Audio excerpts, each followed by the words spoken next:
Hey everyone, my name is Rooster, and welcome back to Mechabellum. In today's video, I have an absolute masterclass of Elite Specialist for you guys, where I'm up against Blue Hair. Now, right before this game was played, Blue Hair completely demolished me. I didn't get a single point of damage in, I think, so I felt like I had something to prove, and maybe it motivated me even more to pick my favorite specialist. I'm starting with a very good pack. Crawler Sledge is great on Elite, so you immediately get those level 1 chaff units, which means you have to buy less of your own. Level 2 chaff, which means that, your opponent's hounds, sledges, arclights, spiders, whatever it may be, don't end up leveling a ton in the early game. Now I'm up against Sledgehammer Hound here, with Blue Hair being a giant specialist, and the reason why I think this game is so informative is because this is one of the trickiest matchups I think you can face on Elite, because giant specialist, when played well in these type of scenarios, and you will see Blue Hair does some, very, very tricky stuff here, it can be a massive headache for Elite Spec to solve, because your units cost a lot. Some giants require other giants to get countered. And, the giant specialist can just end up selling whatever they bought and get a different giant because the unlock cost is free. So that tends to really create some trouble. Titans are, another can of worms because, again, like buying your own Titans or, different giants is just not very easy to do on Elite Spec. And I think this game at least showcases a little bit how to navigate that in the early game. I decided to go for double Arclights here, by the way, because Blue Hair has been loving this type of Hound spam heavy board, and I've liked Arclights quite a bit. I think Arclights with range and shockwave are fantastic, and on Elite, you get the immediate level 2 arcs, and honestly their DPS is rather good here. So even though it looks like I might not have a dedicated DPS unit, my level 2 Arclights being over leveled for this stage of the game are more than enough here to get through all of the enemy units. And so that is what we'll do. We will win round 1, and we're off to a good start. Now, round 2, though, is where things get a bit tricky sometimes for Elite. Mind you, I did sell the buildings. This is important to do on Elite because it just stabilizes your economy and it allows for more options on round 2. And on round 2 here, we see improved Wasp show up. And I know that Blue Hair likes this card and he likes to go for these tricky round 2, Wasp lines every now and then. So I felt like he might go for that. And so immediately you already see me here buy the Mustang and put it on the board. I do sell my other building. That way I now get to buy another Arclight alongside that newly added Mustang. And this is that flexibility I'm talking about, right? The Mustang is just good early game anti-air, especially being already level 2. I get the attack enhancement as well to kind of help all of these units, which don't have the highest attack value, but at level 2 and, again, at this stage of the game, they will do just fine.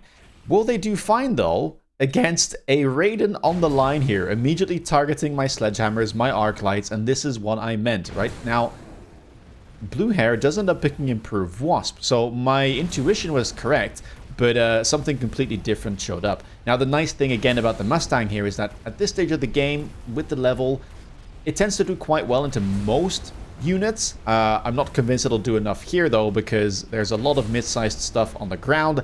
A ton of my units got killed, at round start because of that Raiden's aggressive positioning, and so this round won't be mine to take. A bigger issue still is that this Raiden might end up leveling. I mean, it is a level 2 Arclight, which gives triple the amount of a level 1. I believe it is 600 experience. If you look at this, actually does require the 600 experience in full, but it gets the tower, which means it only needs 400, and with the kill, manages to get up to that threshold for leveling. The good thing for me is that this is in a bit of a precarious position right now. It is very far forward. I imagined that it would get sold and perhaps a different giant would get unlocked. And, my opponent would hope that I over-invest here, right? I immediately maybe commit to something like a marksman, and then they can sell and build a different giant, and, well, they get the resources and the deployments out of me. So here, I kind of want to go for a versatile line. I need to, of course, patch this gap in my defense, make sure that these units are protected, so a crawler up front. I go for the steel balls because they sell for the most. I wasn't really interested in any of these units. And I kind of wanted the cash to stay flexible, especially because I was expecting, right, like more selling and unlocking of different types of giants to happen. So I wanted to have the cash on hand. One steel ball is going to go on this weak side here because maybe my opponent wanted to go for the rhino, and I don't want my tower to get lost. And I decide to go for a blue phoenix. I also go for another crawler here right at the back to try and make sure that, you know, we have 2 waves of chaff to really protect this, because my phoenix is kind of my most important asset in this case, because there's a lot of mid-sized stuff. I'm gonna need the DPS, and this phoenix needs to stay alive. You know, if the Raiden does stay, it does have a bit of a knack for, you know, hitting units in the backline sometimes. The Raiden does end up getting sold, it gets repositioned, and a worm gets picked up as well on the left side of the board. Now, I'm pretty happy about my steel ball positioning here. No, it wasn't meant to counter a worm, it was meant to counter a potential rhino, but it should be in an okay spot. Although I say that, it does get pulled all the way towards the center of the board, as the worm starts very far back, and they don't seem to be too inclined to turn, so I guess that will just stay alive, and the steel balls will likely get chomped. Right side not doing too poorly, the middle doing great thanks to that Phoenix, and I do have a couple of blue Mustangs locking onto that Raiden. As you can see, the damage is not that bad. I mean, that is only 4 Mustangs right now locked onto that Raiden, but it seems like they might be able to just take that down by themselves. Okay, the Phoenix does come to help, but not a bad round whatsoever, and we will at least win, if only due to the Phoenixes being the only air unit left here. So they will kill the worm. They will do so after the worm, of course, has traveled to my tower. But so far, so good. I feel like we've managed to navigate through what is a very tricky early game, and we're still relatively healthy. Round number 4, and a big red spell shows up, Orbital Javelin. A tank production line as well here for blue hair. Yeah, picks it up. Very good if you're playing giant spec, so wasn't too surprised about that.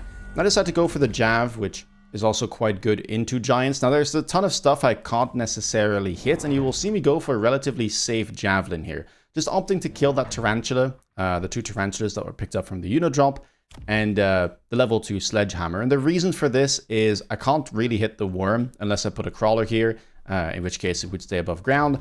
I thought this Raiden would get moved or sold because that's kind of been the theme the past couple rounds. And I don't want to gamble and miss my javelin. I just want to get some value, and I kind of picked it because I was relatively sure that I could get a second use out of this. That's the nice thing about javelin on round 2. It's not the most expensive, and it only has a 3-round cooldown, so we will see it again on round 8. And at 4,000 hit points, I should be able to get there. Now, I decide to go for double saber here. The reason for this is it's very good into Spider, and I feel like it's the best option Elite has into Sandworm. I can't easily access something like, you know, Fortress or Mountain, whatever it may be.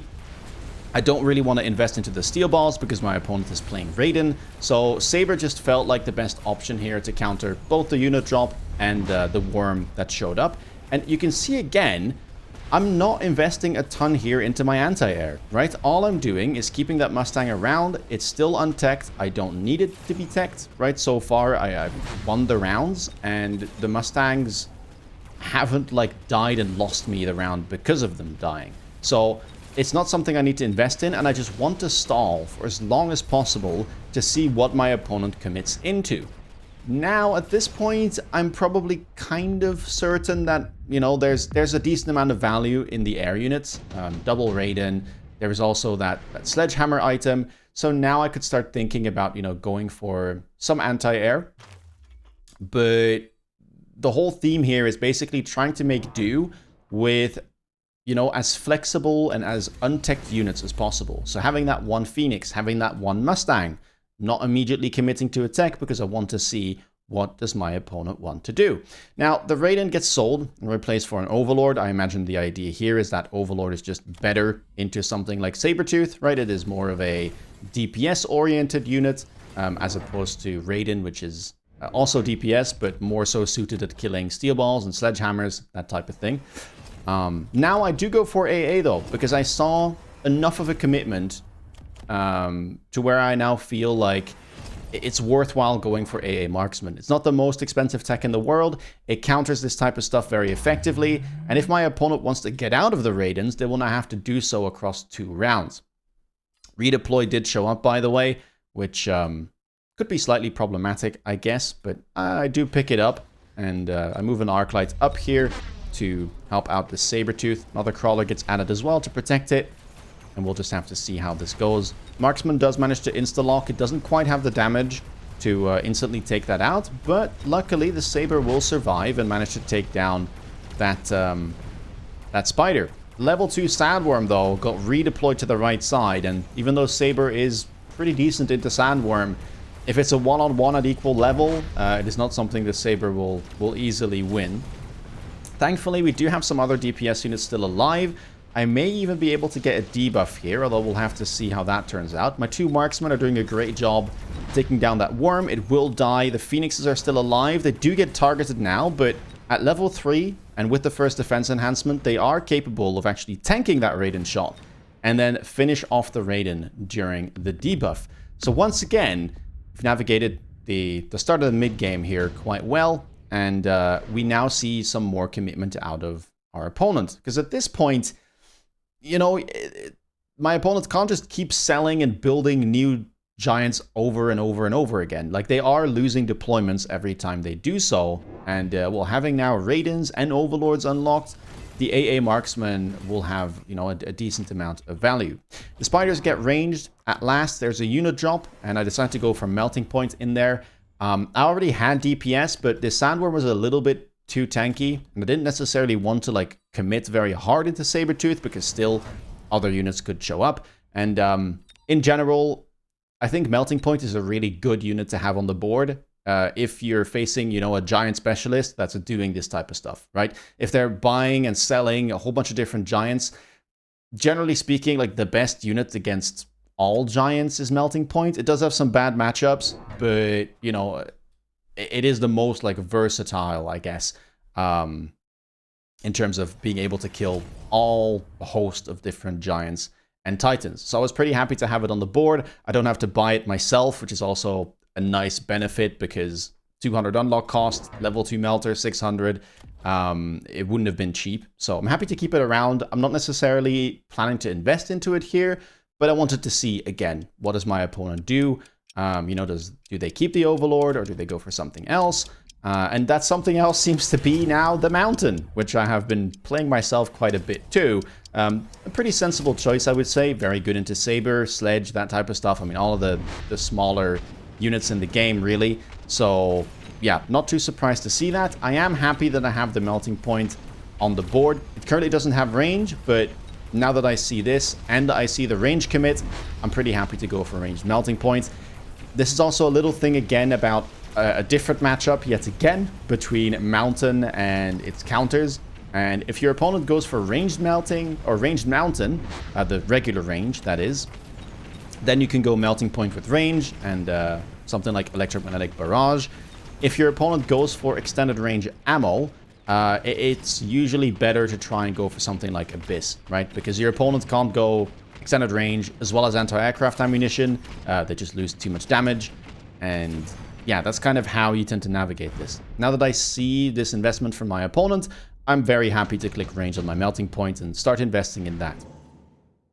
Round number 7 here. Intensive training shows up. Dominion core, amplifying core. I wasn't too interested in most of these, but I was quite okay with buying the heavy armor. It's just a cheap item, and I think generally speaking, it's almost always worth picking, unless you really need the money, but it's so cheap and it gives so many stats that it is rather valuable. Now you will see me do a little swap as I move my level 1 melting point and I replace it with a level 2 melting point, because I want the heavy armor to be facing these tankier units, right? This mountain potentially has a level. The Sandworm is still level 2, so I can really use the bonus tankiness, and of course the bonus DPS as well from the level 2 melting point. Temp range gets picked up. I go for another Mustang, and finally I decide to range my Mustangs in this scenario, because, I mean, I'm kind of lacking some chaff clear, right? My opponent doesn't have a ton of chaff, so it hasn't been a problem so far. But at this point, I think it is worth ranging these, and you know, the improved Wasp card still exists, so I don't really want to get caught with my pants down, selling the Mustangs or not teching them, and then all of a sudden, you know, triple range Wasp comes out or something, and they're improved Wasp. So yeah, helps with the chaff clear and also helps out with the anti-air situation a little bit. The melting point eventually gets moved all the way over to the left because I wasn't convinced I would be able to kill this Raiden. Steel Ball gets added in the back with kinetic charge from Blue Hair, and that's pretty much going to be the round. Very, very deep crawler flank there. Now, there is a lone with temp range, temp speed. I don't loan myself here, importantly. I didn't notice that, so I should be getting a bit of an economic lead here. And, well, we'll have to see how this right side manages to do. Big pull, though. And that big pull does result in my Sabertooth dying. It's not a unit I really need anymore at this point, so I'm fine selling it, since I've already replaced it now with the Melter, and it kind of does the same job. Plus, I won't be able to meaningfully save my Saber. It's just going to end up dying to that mountain over and over and over again. At level 2, it's probably giving up more experience than I would like it to. The right side here is doing okay, but there's just slightly too many things in the way. The left side trying to fight back as well, but the sledgehammer production is a bit of a pain. And even though my melting point on the right does manage to lock on, is going to get taken out by that level 1 mountain. Phoenix is here doing their best, but also going to go down to the Raiden. And yeah, I mean, here, the main problem I saw was this crawler. I'm going to missile that. I also have my javelin back, and that should honestly fix the issues I had. I also kind of want to go range on my arc lights. It is the point of the game now where, you know, my opponent has started to add a little bit more chaff, and I could really use that bonus range so they don't get immediately picked off. One of the rare games where I actually go for the new enhancement module. It got changed a while back, where it still gives, you know, the bonus attack, the bonus HP, but now it only reduces the supplies consumed for upgrading by 100 instead of always making it free, which I do think is a good change. But in this rare game, I get to make a little bit of profit with it, right? Well, I guess it does cost 250 still, so this round I don't make profit, but it's a useful item with the attack and the defense. I get to sell that Sabertooth, which did have a level available, for some profit, and then I move it onto my melting point for, you know, 100 cost reduction on the level up, plus the bonus stats. Maybe I should have put it on something like a Mustang here, since it probably uses the attack a little bit better than the melting point, but I was fine with putting it there. Loose formation now gets picked up. One of the techs I've been clicking a lot since the buffs, right? It got a lot cheaper, from 350 down to 250, and it's very good against this type of board, where if the opponent doesn't have HE on the spiders, even if they have range and mech rage, it's still worthwhile to click this if you have a bunch of crawlers. It's very good into Grenade Fang as well, into Arc Lights if your opponent doesn't run Shockwave, into Sledgehammers if they're somehow clearing with that. It definitely is a tech that I have been picking a lot more after the buffs. And this should help, right? My Arc Light's now a lot safer, gonna be able to help out with the chaff clearing from a distance. And, well, crucially with the missile, I don't get pulled all the way to the back as much. And so you can see here the crawlers are really, really creating big problems for Blue Hair. Melting Point is going to get that lock on. Crucial, I am taking the level up. Leveled melters are exceptionally powerful. They do have, like, sometimes they can struggle, but I feel like there are just games where you will get a Melting Point with a heavy armor or an absorption module, and suddenly it becomes like this unkillable monster. So I was very happy to grab those levels. And now round number 9, with the opponent down to sub 300 hit points, I'm looking for maybe a gut shot. Like, can I get away with it? And so the Rhino is something that stands out to me. I did consider Void Eye, or my opponent picking Void Eye and perhaps going for like some EMP armor shenanigans, but I felt like, you know, we just got to go for the jugular here. My opponent has multiple problems to fix. They of course need to, you know, respect the loose formation, which is why High Explosive gets clicked, and they've got other things to worry about as well, right? Like EMP Void armor could be a thing, and so maybe they don't quite expect this Rhino move. I'm going to beacon both of them in. I'm going to click the armor enhancement for the bonus 50% hit points. Thinking as well about grabbing defense enhancement. And I'm going to use my redeploy, which I picked up earlier, to go for this Sledgehammer crawler flank. It's something that, you know, most of you will have encountered at some point, either on ladder or through my videos. Just a very powerful way to pull enemy units. And yeah, they are in a bit of a precarious position here, where all of this stuff can get pulled. That means that the Rhinos will have an easier time to access the tower and hopefully get a debuff. The only thing I was slightly worried about is maybe another mountain showing up. But, you know, there is this melting point over here, and the mountain doesn't have the best matchup right now into these melting points. I do also add a third one, and, well, we'll have to see how this plays out and whether or not my opponent counters it. I guess we can immediately see that that isn't the case. They went for the Void Eyes. They decide to go for Photon Coating Farseer. So I imagine that, you know, they expected me to go for some type of EMP play with the Void Eyes, but that's not what I go for.